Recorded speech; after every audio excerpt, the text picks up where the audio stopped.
Okay, now it goes. He's doing the theme music. Welcome to Thoughts on Talks. Here, look, we have a logo that I want to share. Here, it's like a title card, actually. I was trying to share it before we came on, but I couldn't navigate the Zoom that quickly. So you know how you say that in Irish? Thoughts on Talks. It'll work, although I picture either tater tots or very small children. Tots on Talks. Oh, okay. I don't know what tots would have to say. If I have to apologize to any of my Irish relatives, I do so now. That's good. Preemptive apology. Not really me. And it has a zipper for your mouth when you do it like that. So it needs to go sideways. So we're here today with Thoughts on Talks, talking about and thinking about the talk from December 29th, 2019, which was the Burning Bowls service here at CSL Granada Hills. So we're going to talk about fire. We've been talking about light. Yeah, do the song. Fire. Phil was the only one who got that thing yesterday. But. Well, he knew. What did he say? Ohio players. He shouted from the audience, aka congregation. I got it. I hadn't thought that far ahead. I was singing along and dancing. Didn't want to encourage me. I wanted to just let you take it as far as it would go. So we've been talking about light and bringing in more and more light throughout December. And now we're setting things ablaze. Yes. Would Set you like things on fire. It's like a demonstration. I would. So we took a piece of paper. Magic paper. Like so. And we listed that which we wanted to embrace for 2020 and maybe even the next decade, right? So if you wanted to go out that far. And then what is it that we have to release? And I had a list of words to kind of prime the pump. So for release, apprehension, disbelief, too old, not qualified. There's about 50 I noticed words. One that said, wash that man right out of my hair. Yeah, because I know for some that's, it takes all kinds pertinent. of inspiration for and maybe releasing. For some guys it's pertinent. Maybe. And then what is it that you want to release or embrace rather, right? So flexibility, loving, to be more loving, to show more courage, valor, authority, to picture ourselves with pockets that are stuffed with $100 bills, animated. You got to write really small or really drill it down to just what your real focus is. It's a small piece of flash paper. Yes. Well, it's a little bigger than a business card. Okay. I made this one smaller because I'm going to demonstrate. So you write this down, and we're doing an Om Shanti chant. And then we you want me to hold this come to the bowl prayerfully, and then we present our little thing, and then and it's gone. Isn't that wild? So we did the whole thing without setting anything on fire. That's impressive too. So that too is a demonstration of principle. You said that we do it prayerfully. I noticed that, the practitioners were on one side, and while I was in line on the other side, people who had already released were celebrating. So the right side was celebrations, the left side we were still kind of prayerful. And I thought, that's I haven't experienced it like that before, but I guess it works.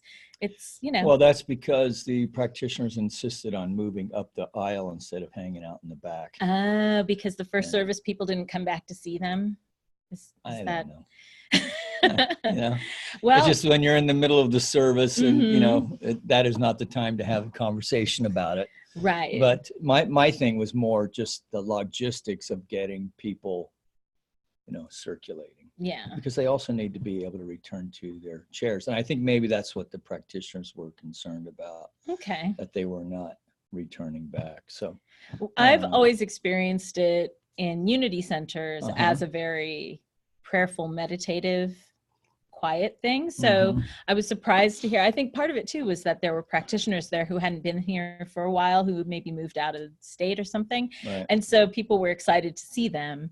And, but I was a little surprised, but then I thought about it and I thought, well, actually we should feel lighter and celebratory after releasing stuff and celebrating, we're immediately filling that space too. We are not a very glum bunch. We really are not. So, all of us hit, little patch of the blues once in a while, and maybe even some deal with depression at some level. But for the most part, I would say that we have a psychologically very healthy center, which is great. And people like each other and like to share the experience. So that's a positive thing too. But yeah, it's we'll have to work on that. We're like the Dodgers. This should be the Dodgers Center for Spiritual Living, because everything's next year. So futuristic. Yeah. Looking That's not forward. very science of mindy, though. Oh, all right. We're going to know the truth right now. So it's also, I think today is the last day of Hanukkah. Is that right? The last evening is actually tonight, or was it last night? Okay. Yes. So that was acknowledged during the Sunday service as well. And that's it's a festival of lights, lighting the 8 candles. And I saw a great explanation online. One of my friends posted to explain the miracle of Hanukkah. And that is, imagine your phone is on 10%, but it lasts for 8 days without being able to charge it. That's the miracle of Hanukkah. You should have shared that yesterday when I was trying. So is it 7 nights or 8 nights? What the first candle's the lighting candles, or does it count? No, you were talking, maybe that was the first service. I was in the second service, and you were talking about the oil versus candles. Oh, good. I'm glad I was more respectful.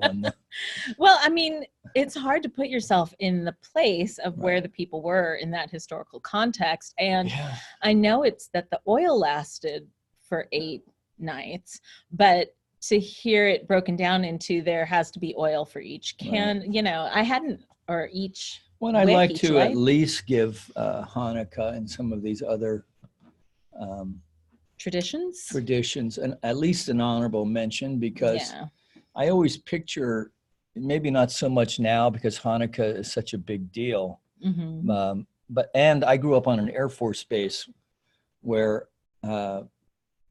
I think there may have been I think Heidi may have been the only Jewish person in my high school. So for whatever reason. But that could have just been because I was clueless, which is the case. I grew up in LA, so in San Fernando Valley. So I had a lot of friends celebrating. As much as people bang on California, the thing that I like about it is that it is a mixing pot. And so when I moved down to the valley in the mid 80s, or I should say, down to the valley, like Encino had all these Jewish folks, and I had a lot of Jewish customers, and I had heard all the stereotypes, and I'm like, wow, these people aren't anything like that. These are just people. They're like me. Yeah, and they're really great, and they were generous with me, and were both financially and just emotionally very giving people. So so that's when I started to get, okay, so something else is going on here. Yeah. Because people really are just people. Yeah, it's amazing, isn't it? It reminds me, I heard my cousin in Sri Lanka actually sent me a music video as a Christmas card on WhatsApp. And it was from a group called Celtic Thunder. Have you heard of them? Oh, sure. And it was a song called Christmas 1915, which I had never heard before. And so I played it for both of my parents to see if they had heard it before, and neither of them had. And the story of the song is that during World War I, 1915, or was it a different war?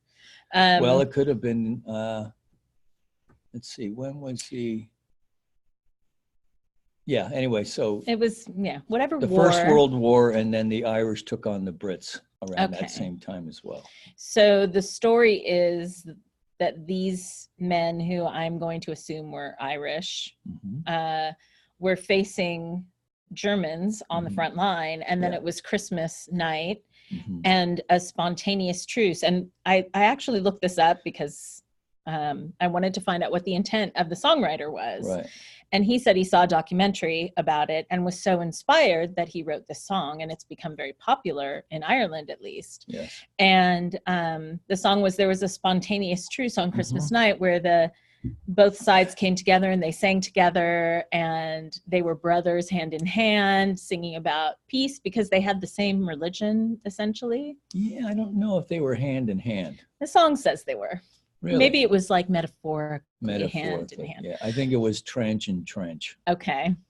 But yes, I do remember the story. Yeah. They were singing what, like Silent Night or something. Yeah. And then the story continues. The next morning, they picked up their guns and started fighting again and killing each other.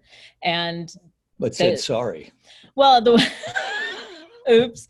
No, the Merry Christmas. the vocal line is, I killed the guy, or I shot the one who sang Silent Night. And I thought, okay, maybe you guys didn't get the whole thing about peace. Sounds like a Schwarzenegger movie. Maybe it inspired one. This we like don't know. Terminator 12 or something? Celtic Thunder. Yeah. But so I'm thinking, I didn't understand the message. Like, if you really believe in peace and you just shared it with your enemy, you know that you're the same. You're all singing together about the same faith.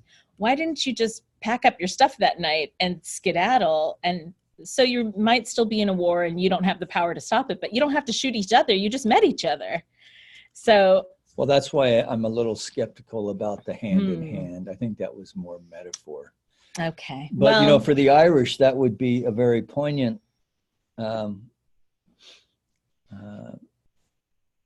situation for them as well, because of the 6 counties in the north being set aside in the 20s. And then there was the Irish Civil War after that to try and reconcile the island as with the Brits out. And so, and that all flared to a head in the 70s and the 80s and even into the 90s a little bit. Yeah. Until the Camp David Accords. So tying to that, there was this song, what was that? From a distance, I see you are my friend. That was, my understanding is that was like #1, both sides in Northern Ireland and the Republic as well. And that supposedly had a big impact. And was the impetus, or at least helps to support the effort in the Camp David Accords, which has been great. I mean, I've been back there a couple times now, and you know, there's free borders now, and so I mean, there are signs, right? So the license plates look different and so forth when you get up near the northern counties, but. Moving toward peace. Yes. It's amazing how long grudges can be passed down from generation to generation. And like you said, you had heard stereotypes of one group of people, and then when you met them, you're like, oh, what's that about? And so it's rumors that have been spread by people that you knew, who said things about other people that maybe they didn't know either. Well, and I was heading to another place with that when I was sharing that, because as I got to know Jewish people better, to where we could, you know, talk about things on a deeper level. You know, they spoke to being Jewish in a Christian country, and having to deal with Christmas. And of course, you know, me going, well, gee, what's wrong with Christmas, man? Presents, goodwill towards men. Who couldn't love that? And my friend just said, yeah, but I'm Jewish. Like, don't you get it? There's no Jewish national holiday. I'm like, oh, yeah, you're right. Christmas isn't a secular. I mean, it's been sort of turned into one, you know, because it is very commercial, and you know, everybody does a Christ and Christmas part, but I think it's time to just understand that it's basically a year-end marketing scheme now, which is kind of a drag, but it's not based in that, right? America is not only a majority Christian country, but also a commercialism is really the philosophy of the country. And so, and even look, I mean, we will go to any length to make a buck now. Mm-hmm. I mean, we just do. So taking it back to the burning bowl, so you've just heard like 3 or 4 of my resentments. But they're gone. I can see that bowl did a good job yesterday. Well, that's the thing. That's the idea. A first step is you acknowledge you're releasing it, and then Jesus said, forgiveness 70 times 7. You have to just keep reminding yourself. He actually said 70 times 7 squared. Really? Not to the 7th? That would be. To the 7th. Yeah, maybe it was the 7th. The scribes got it wrong. That's right. It's easy to do a 2 and a 7. 70 to the 7th power. Uh-huh. But yeah, it's a process. That's a lot. That's really a lot. Which is probably what it would take me. Any human, it's not a one and done thing, as any of us who have tried and may still be trying to forgive or release anything. No. Which kind of goes against religious science principle, right? Does it? If our belief is strong mm-hmm. and we are knowing with the mind of Christ, mm-hmm. right? We know as Christ knew mm-hmm. that we are one with the Father, then there should be an instantaneous healing, which was documented in the scriptures. I'm not sure any of us really feel that we have attained the level of knowing that we are one with the Father that Jesus had attained. We're working on it. We may believe it's possible, but I mean, maybe there are people walking around who are like... I've had moments. Yeah, I mean, most of us, right? If we're lucky, have had moments that have been where the veil has been thin, mm-hmm. as they say. Mm-hmm. It's not an everyday occurrence. That's why we have practices and symbols and ritual to help us. And I'm not a monk, I'm a householder who mm-hmm. happens to be a minister. Yeah. Which doesn't mean there's not room to up my practice, to be sure. Right. And we can catch ourselves saying, oh no, I released that at the burning bowl. Right. Okay, I released that. I'm not going to pick that up again. Right. And that's the challenge of creating new habits. I try to work on one thing, right? Mm-hmm. I try to work on one thing and then, do that consistently for a few weeks. And then, because there's always something to take its place. Yeah. And it takes, I think, 21 repetitions of anything to create a new habit, or maybe it's just to shift an old habit to something new. I think that's just to encourage people to do it 21 times so that maybe they'll do it a few more. But yeah, I mean, once you have it anchored, mm-hmm. like for instance, as I've shared, I'm an old 12-stepper. And when I first got sober in 12-step, they had slogans, at mm-hmm. least where I was attending meetings. Mm-hmm. And one of the slogans was first things first. And so, and that's kind of where I was at, because by the time I got to where I needed to go to these meetings, I had a few things I had to take care of. And so, when you have a list like that, sometimes it's like, trying to go forward with your one foot nailed to the floor, you just kind of go around in circles. And so I actually found a card. What do you call that one? It's a laminated card mm-hmm. that was like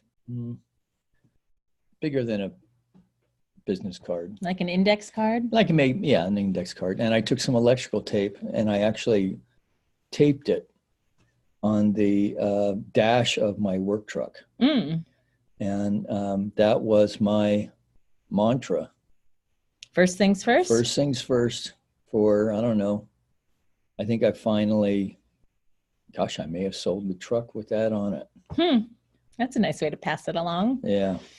Well, it's like that movie, the Billy Crystal movie, where City Slickers, that's the movie, mm-hmm. where the wise old cowboy says one thing. You just need to have one thing that you focus on and succeed at, Right. I guess. So I was thinking with the song that I was just talking about, maybe peace was not the top of their list of first things first, or the priority, the one thing for them. Maybe it was standing their ground or making their point or something like that. And I thought about a workshop I took called the Q process, where they have you say what you came here to be, who you came here to be on one side, and then your shadow. When you're not being that, here's how you show up. And I thought, well, maybe it would be a good practice to pick up again, to take a card around like that, and to help navigate life by saying, okay, really, what is my priority? What is the thing? Right. What is the first thing first that I need to do? And it'll change, hopefully, over time. But if you're in a situation where you're in trenches, is your priority really peace, or is it winning?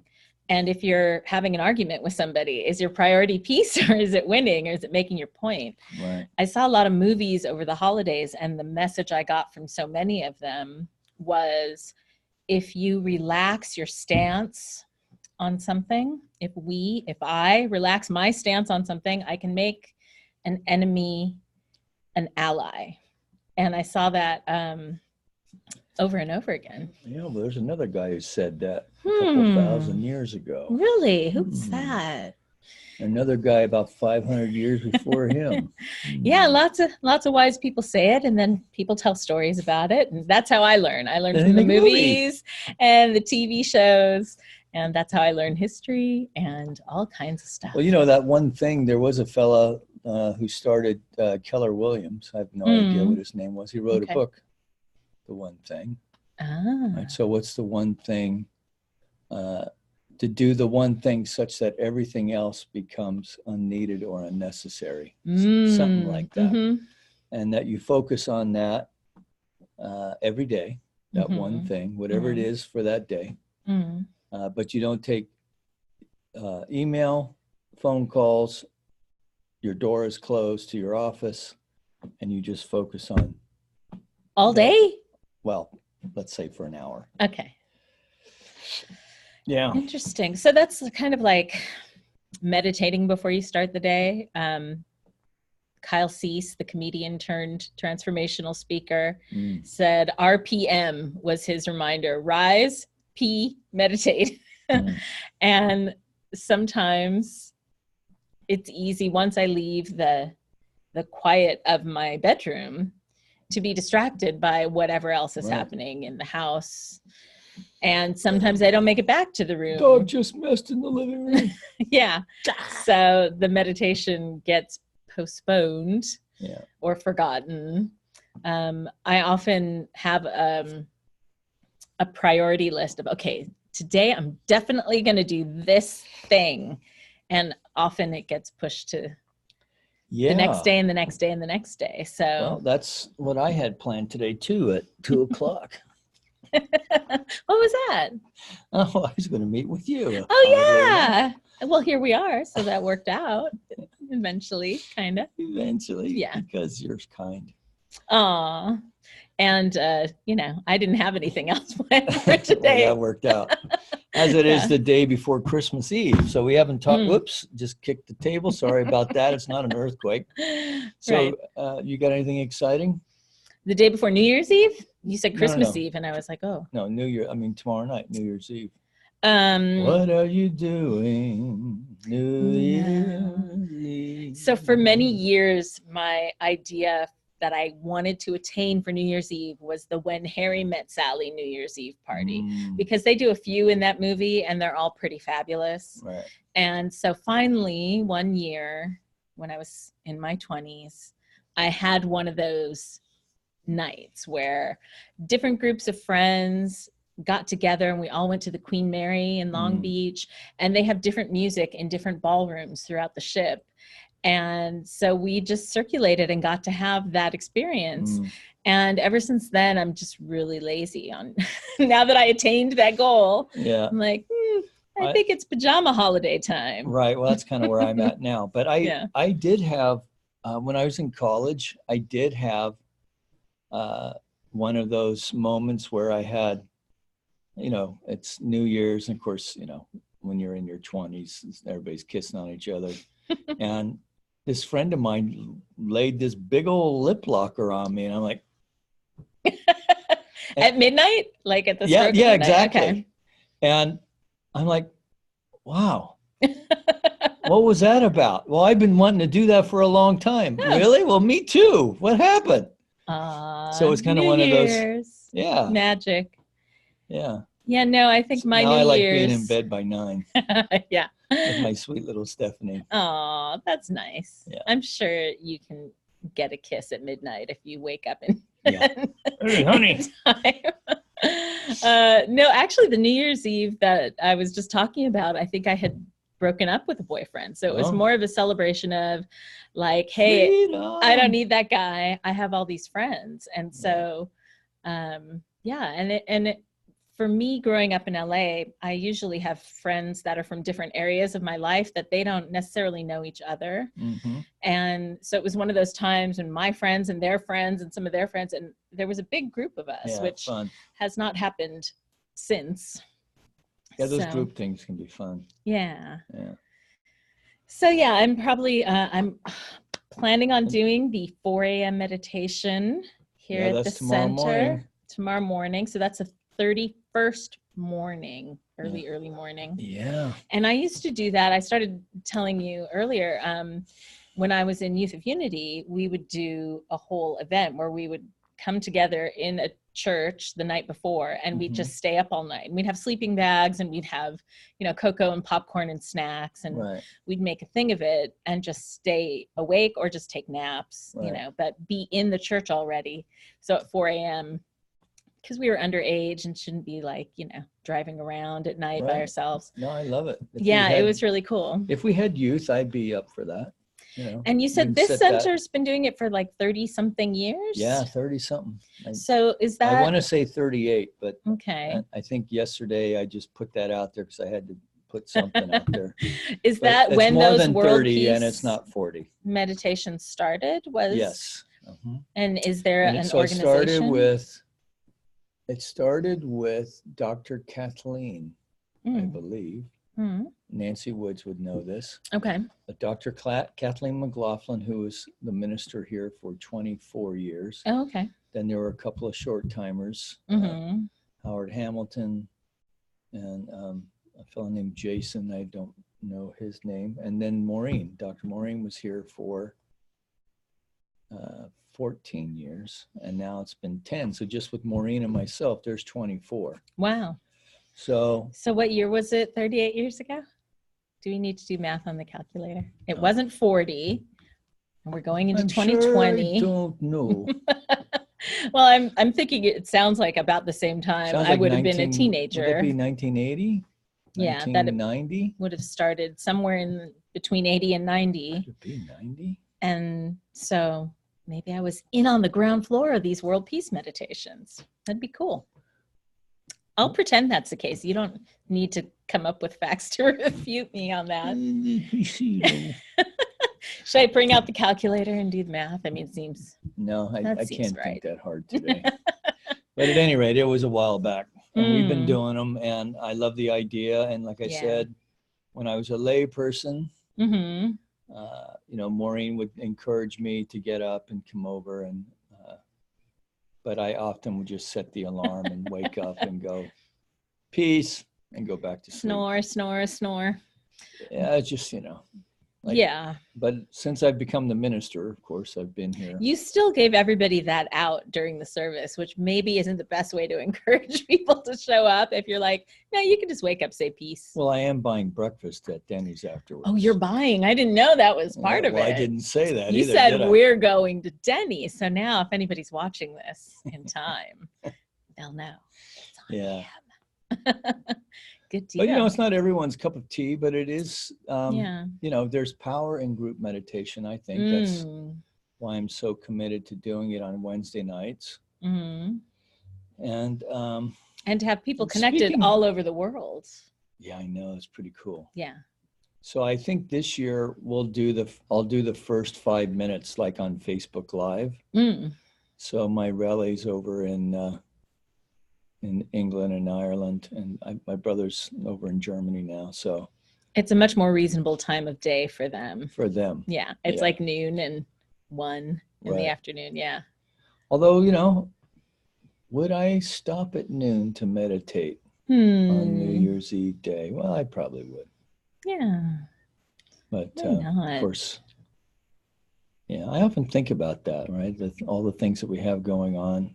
Mm-hmm. And as a lay person, there's no way you could get around to everything and have a job and so forth. Yeah. But you can stop wherever you happen to be if you know that there's a time that everybody is doing that. I saw another, it was a world peace meditation. It was a minute of silence for the winter solstice. Mm-hmm. And I read about it just like an hour before it happened. So I was able to and it was just 1 minute. So I went into meditation and didn't look at a clock, didn't set a timer, and just meditated for as long as I wanted to. Mm-hmm. But the feeling that people were doing it all over the world, that we were all connecting to the divine at the same time consciously from everywhere, was pretty powerful. So because usually when we do that as a people, it's some tragic thing. Right. Yeah. I mean, maybe the moon landing was the last time where we all came together. Where the whole world. Where the whole world was, the whole modern world was watching. I'm looking up Insight Timer because it's an app I use for meditation a lot when I want either to time it or to be guided. But they have this map that shows how many people. Let's see. I don't think I'll be able to show it to you all watching, but let's see. Now there, you can kind of see the map there. It shows who's meditating right now all over the world. Using the app. Yes, that's all they can measure. But in Europe, in South America, over in India. There's actually a lot of Yanks Australia, who are meditating. And it's, it's the time of day. Like in Australia, it's tomorrow. Even in Russia. Yeah. And these are only the people using this particular app who are taking the time to meditate right now. It says one person count as a dot? I think so. 11.5 million people. 4.3K, which is 1,000, right? Right now. But today, 490,000. Anyway, I'm not sure what those statistics mean, but you can download Insight Timer and they have guided meditations for all types of things. So whatever's like weighing on my mind before I go to sleep, I'll pick one on that topic from somebody and it guides me to sleep. So at least my subconscious will be working on, connecting to inspiring things. So when I wake up, I won't still be working on the problem, hopefully. Well, that's where you get all those juicy ideas. So, and you also have something coming up on Wednesdays. Yes, You're going to be kicking flourish or flourish. Off again. It doesn't have the ooh part of the word flourish. Just the Yeah, it's all the vowels with a Y. So flourish. That'll be February 19th is the first Wednesday. We'll be doing the show here in the center, the talk show. Before then, though, January 16th, it's not exactly flourish, but I'll be doing a visioning workshop. Maybe we'll get Zoom involved. Maybe not. What time are you going to do that? 11 a.m. So you are doing it at 11. Okay. Yeah. And so that's gratitude and inner vision journaling. So it's doing a lot of what we talked about today, figuring out through the process of writing what it is, where we want to put our focus. What is that one thing or maybe top 3 things that we want to focus on as we go into the new year? So is there a flyer over there for that? Not yet. You can make us up a flyer so we will. There will be. Yeah. And we'll put it on Facebook and stuff. Good. Yeah. So what else do we want to talk about? At least, about light and setting things on fire and release.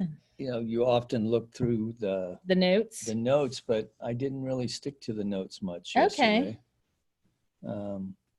Well, except, and nobody knows but me what you were gonna say. well, I do like what Holmes had to say when he said, for man to be raised up into the spiritual being for which he was designed. So I like the way that he speaks to humans being made by design. He must take his own unfoldment in hand. So we have a hand in our experience, and that we must give conscious direction to the evolutionary forces within us. So I like that because, you know, we were speaking earlier when we started chatting about the absolutism of religious science, that, you know, the theory is that if we had the belief of Jesus, then we could spontaneously heal anything, right? But, and then we have these, where Holmes is speaking outside of the textbook and acknowledging that, hey, there's stuff, you know, life is happening, and we chose to incarnate at this particular point in time to learn whatever it is we have to learn. Now, we can't do that until we understand that we're not being victimized by life. Right. That life is not happening to us, but rather than through us. Right? But I don't know about you, but well, you grew up in Unity, but for me, that was like, man, that was, when I first heard that, I was like, no, man, that's bullshit. You know, my boss is a jerk. The economy is this, my wife is that. And, you know, if you had my life, you'd be like this too. And, the idea that, that I was stuck in victim consciousness. Yeah. Right. And the first time someone told me that, I got to tell you, I was kind of pissed off. Who are you calling a victim? Yeah. Right. Yeah. But then the more I thought about the way it is that I think, and the way that I set myself up to think, to continue to think the way that I thought, this teaching was instrumental in getting me over that hurdle. Yeah. And so it does take attention to counter the evolutionary forces, because what are the evolutionary forces? To survive. Yeah, And what is the emotional response to survive? But fear.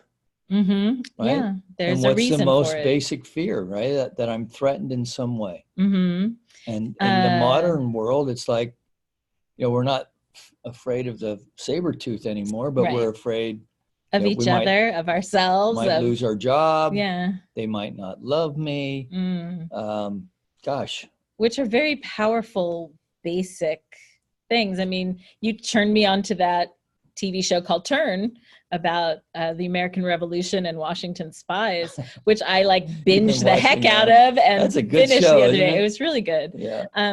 But you watch these people from 1776, 1777, and yes, they're fighting a war for freedom, but they're also falling in love and having their hearts broken and taking care of their kids and being separated from their kids or their families. I mean, the daily stuff of being human is the same. Well, and how love was often a motivator, one way or the other. Yeah. And how people were manipulated also by the need for love. I'm thinking of that one British general, John Andre, who, and the enemy. Oh, I forgot about him. Yeah. Oh, yeah. But then there was the other guy who kind of had to stick up his bum. The one who was like the villain throughout the whole thing. Simcoe? He was easy to hate. Yes, he was. But the other guy who was basically a very kind-hearted person. Oh yeah, Hewlett, Major Hewlett. Yeah. So here's this guy struggling within this structure, right? To just be a nice guy and gentlemanly and to act in a Christian manner and so forth. Yeah. And boy, he was a tortured soul, that fellow. Yeah, but I just, I saw the end, and it showed what happened to them, and he got to be who he wanted to be, which is an astronomer. He loved the stars. So that was one of the things that I saw where the people who are supposed to be your enemy. So if you're in a war, it's the Americans versus the British in the American Revolution. But sometimes individuals became allies despite what side they were on, right, to fight somebody whose behavior was actually evil, somebody who was taking advantage of the right. chaos of war. Yeah, that And Simcoe fellow. yeah, who ended up being, and this is history, he was a governor in Canada, Yeah, who was the first in North America to outlaw slavery. yeah. So it's like, okay, like throughout the whole thing, I wanted to see his demise, Right. like Voldemort kind of thing. Well, right, because he was a very cruel guy. He was really awful. You but know, he enjoyed what he was doing too much. yeah. And that's, you know, that's never good. But so, I mean, anyway, I don't know if any of that story is true, but I looked up the history as I was watching it, like, oh, is that what really happened? And John Andre, I mean, a lot of the British characters were very likable characters. So it doesn't make it. And even at the end, they said it wasn't, that the lines were not clearly drawn. Right. And so that's life, you know, people we think are enemies can become allies. And I don't know. Oh, the other thing with evolution that you were talking about, I was thinking of Ken Wilber's Spiral Dynamics. Yeah. And so there we go through as humans and as cultures an evolutionary process where first we look at our survival and try to handle that, but then we evolve through different understandings of the world that we're in. So the victim mentality, you can be raised in unity, raised in religious science, and still have a victim mentality. But we have, within these New Thought traditions, we have tools to help lift us out, and we have a spiritual community to help support us as we do that, and to share our life's journeys with as we do them. So I think it's invaluable, really, to be part of the spiritual community. And I've been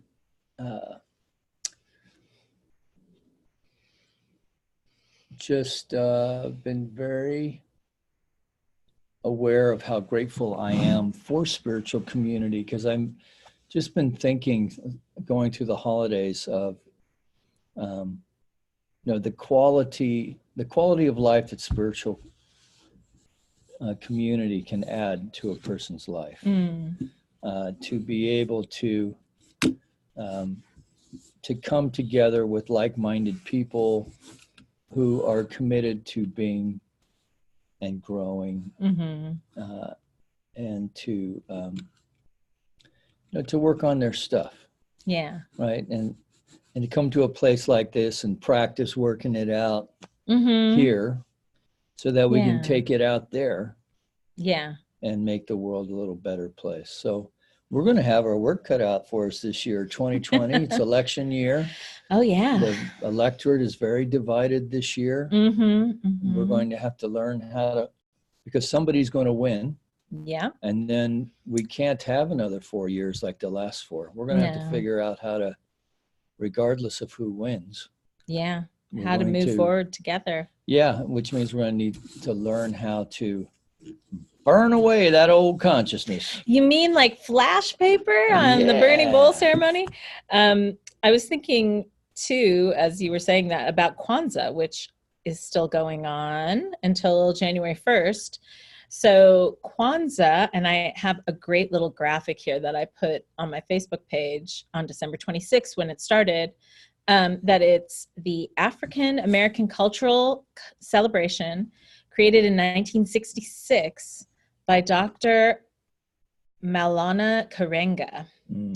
And so the candles are lit to represent unity on the first day, self-determination on the second day, working together, and they're all Swahili words, I think, but I'm saying the meaning of them. Supporting each other is December 29th, which was Sunday, yesterday. So today, December 30th, is purpose, which we kind of were talking about with the one thing. Yeah. We're right in the energetic flow. December 31st is creativity, which I love. love, living, and creativity. Yep. And January 1st is faith, especially in ourselves. Nice. So I think we can use these Kwanzaa principles, which were created to help change the mindset of the African-American community. Yeah. You want to read the... Kuumba. I think I'm going to use that for the peace meditation tomorrow morning. Oh, nice. I'll send it to you.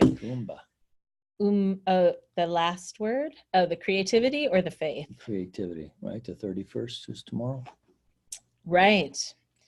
Kuumba. Kuumba. Kuumba. And Imani is faith. Bing.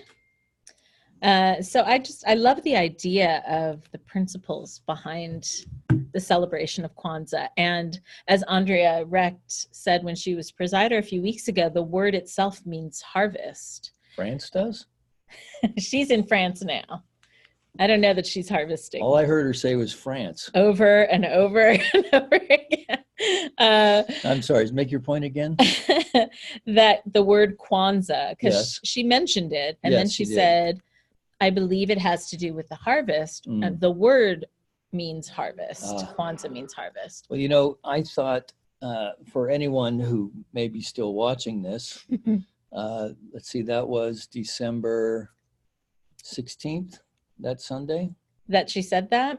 No, maybe it was 22nd. Yeah. December 22nd. Anyway, she was the presider for the second service, and her presentation was really good. Yeah, you can go back and watch it on our YouTube channel. And her granddaughter, who would not stay out in the seats. You may have a future presider there. She seemed to like it up front. Watching her do her thing, the two of them together, they made quite the team. So I loved watching. Go back, check it out. Andrea stick to her point, despite the granddaughter pulling on her earring. That's the one that got me. I was like, oh, earring. But when I talked to Andrea later, she said that she didn't even notice. She was so focused on sharing the message that she had to share. Yeah, she was good. Yeah, she did a great job. So that's the beauty of the live streaming, is you can go back and check it out. I know when Reverend Maureen spoke, and that was maybe December 16th. Yeah. I went back to the live stream, watched it on my smart TV, and took pictures of the slides so that I have them here, because she was talking about the difference between doing and being. Yeah. And I thought, oh, maybe that'll be my one thing, to focus more on being than doing or having, which was the third one. Don't be a doobie. Okay, I'll remember that. We didn't start timing this, did we? Do. Let's see. I think we've been speaking for about an hour. It's probably time to wrap her up. Let's wrap her up. Do we want to give like a closing quote? We have an Ernest Holmes. That's the one you shared already, about giving conscious direction to the evolutionary forces within us. That's a good one. This is from Vernon Howard. Okay. What are our possibilities once we choose to release the indwelling divinity through the active awareness of its existence as our life? That's the release on the positive side of the paper, to release the indwelling divinity. Yeah. All right. That's a good mission. So while you're looking for your one thing, go around being your indwelling divinity. Yeah. Release it, baby. Right. All right. Thanks for do joining it courageously. us. Yes. And here, I'll do a screen share of our picture, of our logo, our title card as we go. And I'll do our closing song then. All right. Thanks for joining us. See you next time. Bye. Thoughts on Talks.